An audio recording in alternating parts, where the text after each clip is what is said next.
Hi, good evening friends. ഞാനിപ്പോൾ ഈ സെഷനിൽ വന്നത് ഒരു ക്വിക്ക് അപ്ഡേറ്റ് നിങ്ങളുമായിട്ടൊന്ന് ഷെയർ ചെയ്യുന്നതിന് വേണ്ടിയാണ്.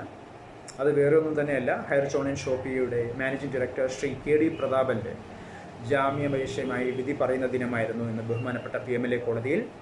എന്നാൽ ഒരു പോസിറ്റീവ് ന്യൂസ് അല്ല ഹൈറിച്ച് ഓൺലൈൻ ഷോപ്പിക്ക് ഇന്നിപ്പോൾ വന്നിരിക്കുന്നത്. ബഹുമാനപ്പെട്ട PMLA കോടതിയിൽ നിന്ന് ജാമ്യം അനുവദിച്ചിട്ടില്ല. അത് ഇപ്പോൾ നാം ഏവർക്കും അറിയാവുന്ന പോലെ എൻഫോഴ്സ്മെൻറ്റ് ഡയറക്ടറേറ്റിൻ്റെ ഇൻവെസ്റ്റിഗേഷൻ പാരലി നടക്കുകയാണ്. അപ്പോൾ അതിൻ്റെ വളരെ ക്രൂഷ്യൽ സ്റ്റേജിലൂടെ ഇപ്പോൾ കടന്നുപോയിക്കൊണ്ടിരിക്കുന്ന കാര്യം നാം ഏവർക്കും അറിയാമല്ലോ. അപ്പം അതായിരിക്കാം ഒരു റീസൺ ഇപ്പോൾ ജാമ്യം നൽകുവാൻ സാധിക്കാത്തതിൻ്റെ റീസൺ. മേ ബി അതായിരിക്കാം.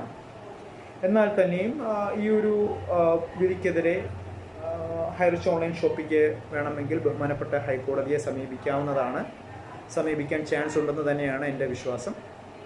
അത് വരും ദിനങ്ങളിൽ നമുക്കറിയാൻ സാധിക്കും.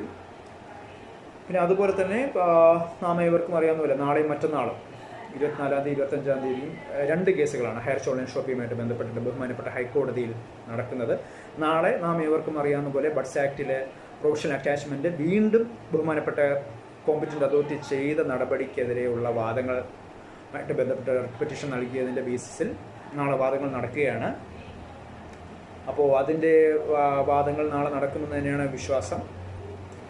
അതുപോലെ തന്നെ കഴിഞ്ഞ ആഴ്ചത്തെ വാദത്തിൽ ബഹുമാനപ്പെട്ട judge Shri VG Arun sir സർക്കാരിനോടും അന്വേഷിച്ചു എന്ത് റീസൺ കൊണ്ടാണ് ഇത് വീണ്ടും അറ്റാച്ച് ചെയ്തത്, പ്രൊഫഷണൽ അറ്റാച്ച്മെൻറ്റ് വീണ്ടും റീഇൻസ്റ്റേറ്റ് ചെയ്തതിൻ്റെ റീസണും ചോദിച്ചു. അപ്പോൾ അതിനുള്ള റീസണും ബഹുമാനപ്പെട്ട സർക്കാർ നാളത്തെ വാദത്തിന് മുമ്പായിട്ട് കൊടുക്കേണ്ടതാണ്. അപ്പോൾ നാളെ എന്തായാലും അതിൻ്റെ റീസൺസ് അറിയാൻ സാധിക്കുമെന്നാണ് തന്നെയാണ് വിശ്വാസം.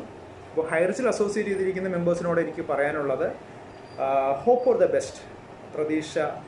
പ്രതീക്ഷ തന്നെയാണ്. കാരണം പ്രതീക്ഷയും പ്രാർത്ഥനയുമാണ് ഇപ്പോൾ വളരെ ഇമ്പോർട്ടൻ്റ് ആയിട്ട് ഇരിക്കുന്നത്. ഒരു നല്ലൊരു വാദം തന്നെ ഉണ്ടാകട്ടെ. കാരണം ഹൈറിച്ച് ഓൺലൈൻ ഷോപ്പിയെ സംബന്ധിച്ച്, കാരണം അതിൽ അസോസിയേറ്റ് ചെയ്തിരിക്കുന്ന മെമ്പേഴ്സ് കുറേയധികം ഫാമിലീസ് ഇതുമായിട്ട് ബന്ധപ്പെട്ട് അതിൻ്റെ വരുമാനം മാത്രം ബന്ധപ്പെട്ട് ജീവിതം കൊണ്ടുപോയവരാണ്. അപ്പോൾ അവർക്കൊരു ഫേവറബിൾ ആയിട്ടുള്ള ഒരു ഒപ്പീനിയൻ തന്നെ ഉണ്ടാകട്ടെ എന്നുള്ളൊരു പ്രാർത്ഥന തന്നെയാണ്. അപ്പോൾ നാളെ വാദങ്ങൾ ഉണ്ടാകട്ടെ, നല്ലൊരു മൂവ്സ് സ്റ്റാർട്ട് ചെയ്യട്ടെ, നല്ലൊരു ന്യൂസ് ഉണ്ടാകട്ടെ എന്നുള്ള പ്രാർത്ഥന തന്നെയാണ്. അപ്പോൾ ഈ കാര്യങ്ങളൊക്കെ ഒന്ന് അപ്ഡേറ്റ് ചെയ്യുന്നതിന് വേണ്ടിയാണ് ഞാനിപ്പോൾ ഈ സെഷനിൽ വന്നത്. So hope for the best. As usual ഞാൻ പറയുന്ന പോലെ ഹോപ്പ് ഫോർ ദ ബെസ്റ്റ്. പ്രാർത്ഥിക്കുക. എന്തായാലും നാളെ നല്ലൊരു ന്യൂസ് ഉണ്ടാകട്ടെ കോടതിയിൽ. അപ്പോൾ ഈ കാര്യങ്ങളൊക്കെ ഒന്ന് അപ്ഡേറ്റ് ചെയ്യുന്നതിന് വേണ്ടിയാണ് വന്നത്. സോ വേറെ ഒന്നും തന്നെയില്ല. ബാക്കിയുള്ള കാര്യങ്ങളെല്ലാം ഞാൻ ഇപ്പോൾ നാളത്തെ വാദത്തിന് ശേഷം ബാക്കി കാര്യങ്ങൾ ഞാനിവിടെ അപ്ഡേറ്റ് ചെയ്യാം. സോ ഇതൊക്കെ ഒന്ന് പറയാൻ വേണ്ടിയാണ് വന്നത്. Have A nice day. Thank you very much.